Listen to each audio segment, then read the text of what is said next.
Hi friends, இது வந்து திங்கக்கிழமை காலையில். இன்றைக்கி வந்து காலையில் சமையல் எதுவுமே செய்யலை.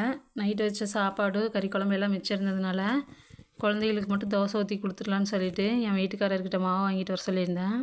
நேற்றுக்கு வந்து தலைக்கு எண்ணெய் வைக்கிற மாதிரி ஒரு வீடியோ போட்டிருந்தேங்க. அதில் வந்து ஒருத்தவங்க கமெண்ட் பண்ணியிருக்காங்க, என்ன ஹேர் ஆயில் பிஸ்னஸாக கேவலமாக இருக்குதுன்னு சொல்லி. ஹேர் ஆயில் பிஸ்னஸ் பண்ணுறவங்க மட்டும்தான் வீட்டில் எண்ணெய் காய்ச்சி துடைக்கணுமா என்னங்க? அதிகமாக காசு கொடுத்து வாங்க முடியாதவங்க நிறைய பேர் இருக்காங்கங்க. சரி, அவங்களுக்கு யாருக்காவது யூஸ் ஆகட்டும்னு தான் நான் அந்த வீடியோ அப்லோட் பண்ணேன்.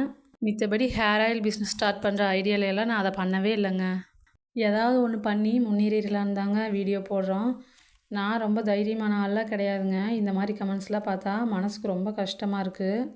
அப்படி அந்த வீடியோவில் என்ன கேவலமாக இருக்குதுன்னு தெரியலங்க. யாரையும் ஏமாத்தல, பொய் சொல்லலைங்க. நாங்கள் எங்களுக்கு தெரிஞ்சதை தாங்க வீடியோவை போடுறோம். பணக்காரங்க வசதியானவங்க வீடியோ போட்டால் மட்டும்தான் பார்ப்பீங்களா? எங்களை மாதிரி ஆளுகள்லாம் வீடியோ போட்டு முன்னேறக்கூடாதா?